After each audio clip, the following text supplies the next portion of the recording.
and we have a special returning guest, one of the two Canadians I've had on the show across the border.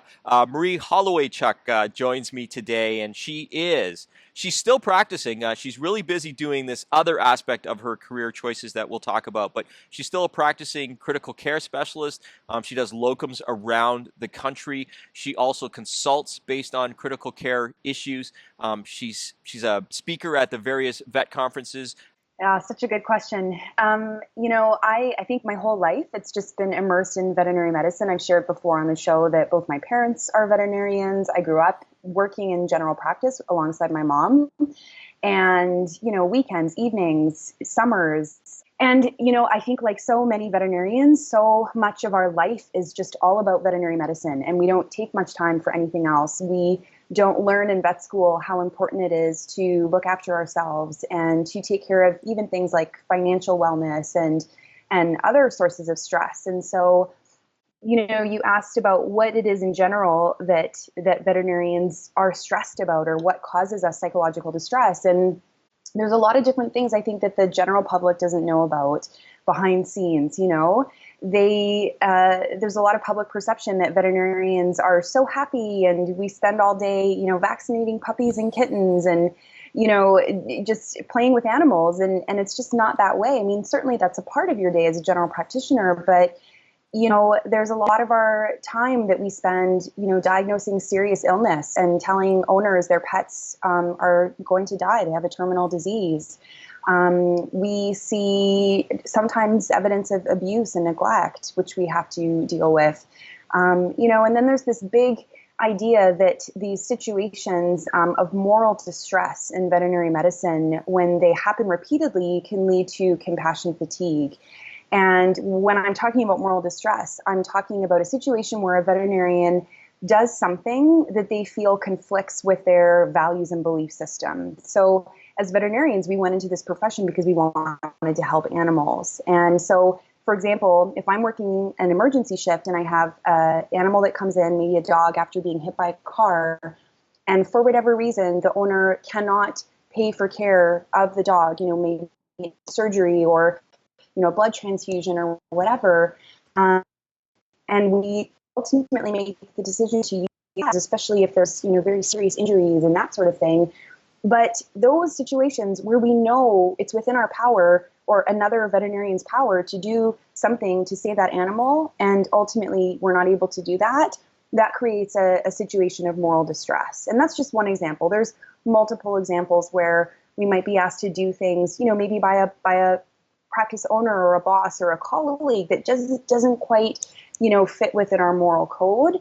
I won't get into it, but, tail docking and, cosmetic surgeries. And there's still a lot of things in veterinary medicine that are a little bit, on the fence in terms of whether we should or should not be doing them. But nevertheless, if these situations of moral distress are happening repeatedly, then it's easy for veterinarians to start to feel depleted. And they think, the experts, the research says that these repeated episodes of moral distress contribute to compassion fatigue in the profession.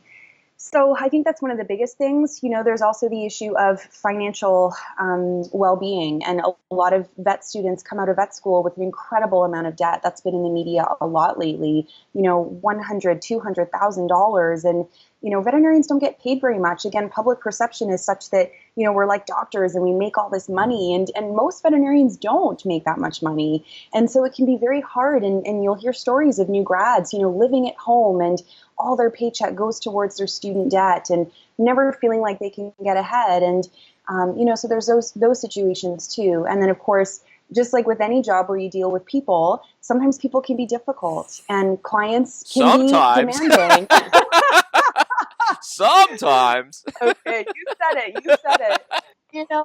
And so again, you might have clients that are unhappy, disgruntled, grieving, upset. And, again, I think the training and communication has really amped up in recent years in veterinary medicine, but a lot of veterinarians feel very ill-equipped to deal with this. And I joke with people, especially being a critical care specialist, I feel like sometimes my days, I'm more of a social worker or a counselor than an actual veterinarian. And I pride myself in that. I mean, I enjoy people people and I want to help them, but I feel ill-equipped to deal with my clients sometimes because even sometimes they have their own mental illness or their pet is, was the pet they had with their spouse who's passed away and very complicated things. And it's like, gosh, I want to help you. And veterinarians are compassionate and we feel that suffering and we want to relieve it, but we don't know how. And so, or, we're not trained to do so. So those situations, there's days as a veterinarian where it is hard and you stack those days up and you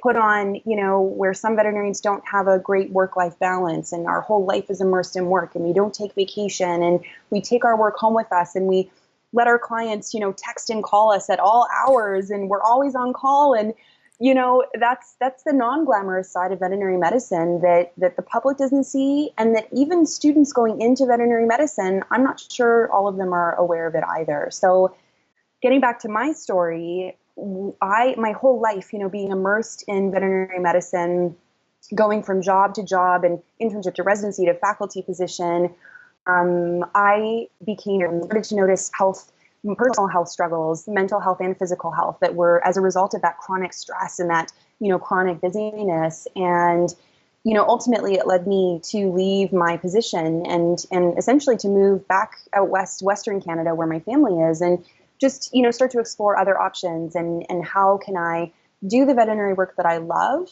and feel passionate about, but keep a little bit of space for, a life outside of veterinary medicine, because there is more to life than what we do. And I think sometimes we forget that.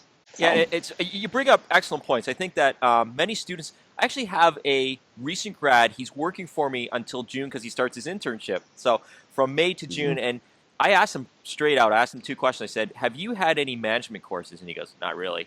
And then I said, "How about like just wellness courses?" He goes, "No, they didn't really teach things." And my frustration is that the discussion way back when, and I'm aging myself, way back when I graduated, when there were still horse-drawn carriages. No, the discussion back then was to teach us properly. There was a lack of management courses for our finances, and Yes. vets are wonderfully caring people, but we are one of the worst business people in the world. And, it still blows my mind that still exists. And right now, if there are any faculty members listening or watching this video that we're going to create is talk about creating these programs in the school, it will definitely make, better veterinarians in the future.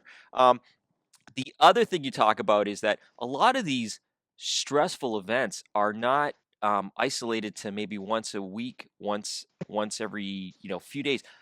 Every day there's a situation that, as you described, that a vet has to deal with. I have to deal with one of those situations at least once a day. It's like anal glands. I say if I don't do anal glands every day, I'm not a veterinarian. It's one of those things that I get exposed to, so I can understand that stress. Well,